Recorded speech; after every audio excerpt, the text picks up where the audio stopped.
اهلا وسهلا بكم في قناه صلح واطلب نفسك. النهارده معانا عطل جديد. هو انا ما كنتش ناوي اصور الفيديو ده، بس لقيت فيه معلومه مهمه لازم اوصلها لحضراتكم للي مهتم. يعني الموتور ده موتور غسالة اطفال، اللي بتركب عليه مروحه فوق ده بيركب على طول من غير سير، وبتركب عليه المروحه. الموتور ده الزبون قال لي انا وديت الغسالة لكذا صنايعي، وبرضه ما بتاخدش اقل من اسبوع 10 ايام ويبدأ صوتها يعلي ورمان البلي يخشن. احنا فكينا طبعا الموتور، بس احنا حبينا نوصل لحضراتكم المعلومة. انا القصة كلها معايا هنا. اسمع كده صوت البلية دي، يعني سلسة شوية. فطبعا البلية دي يعتبر يعني نوعا ما سلسة شوية، هي خشنة برضو بس نوعا ما حالها يمشي. انما المشكلة ان البلياية دي تقيلة. يعني احنا لو لاحظنا البلياية دي اهو، لما بنعمل كده بتلف. دي البلياية اللي تحت. البلياية اللي فوق اهو تقيلة، ولو نلاحظ السوائل اللي نازلة على البلياية هي اللي عاملة المشكلة دي. فانا قبل ما ندور على سبب البلي ايه مشكلته، هندور على ليه نزلت المية دي. طبعا جرب معايا كده، ركز معايا هنا في خط معايا اهو بتاع صباعي، شايف الخط ده هو اللي فيه السر. ايه السر اللي في الخط ده يا باشمهندس؟ انا اقول لك ايه السر.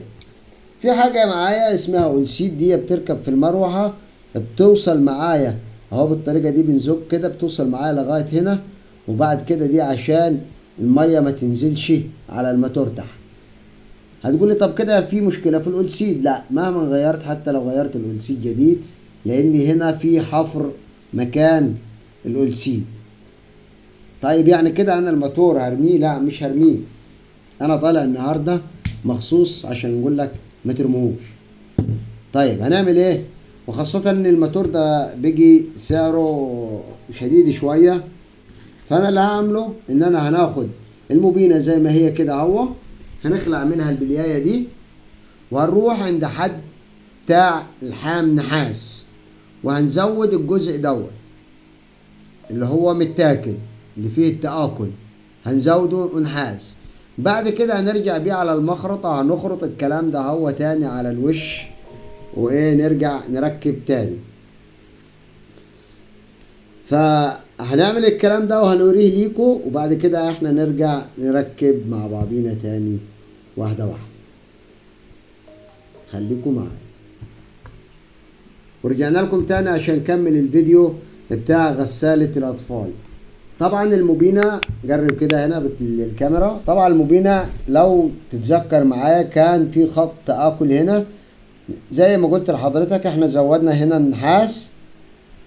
بعد ما زودنا النحاس رجعنا رحنا عاملين ايه، رحنا المخرطة ورحنا مسحين الكلام ده هو كله كده. المبينة رجعت معايا سليمة 100%. طبعا دي عند الناس في القرى والفلاحين دي احيانا في ناس بتستخدمها كخضاضة للبن. طبعا اللي في بعض الناس هتفهمني وفي بعض الناس مش هتفهم اللي انا بقوله، لكن هي اساسا يعني دي غسالة اطفال مش معمولة للكلام ده، بس في ناس بتستخدمها للاستخدام ده هو. طبعا في بعض الناس هتفهم انا بقول ايه، وبعض الناس مش هتفهم، واللي مش هيفهم الموضوع مش هيشغله خالص، ما تركزش اكتر من اللازم. هنبدأ نركب الموتور بالشكل ده، وهنرجع نقفل واحدة واحدة مع بعضينا. هنلاقي الدنيا ظبطت معايا. هترجع هتركب الاونسيد بتاعك ده. الكلام ده هو طبعا هيبقى فوق بعد ما نركب الموتور نفسه فين في الغسالة. هنرجع نركب الاونسيد ده في قلب المروحة وهنقفل ونشتغل. لو في اي حاجة مش واضحة معاك او اي حاجة انا توهتك فيها حابب تستفسر عنها كلمني وانا تحت امرك. انا بس حبيت اديك معلومة عن موتور غسالة الاطفال. وكده احنا نبقى وصلنا لنهاية حلقتنا النهاردة. لو عجبك الفيديو اعمل لايك، وما تنساش تشترك في القناة لو كنت لسه ما اشتركتش في القناة، وفعل زر الجرس عشان يوصلك كل جديد. سلام.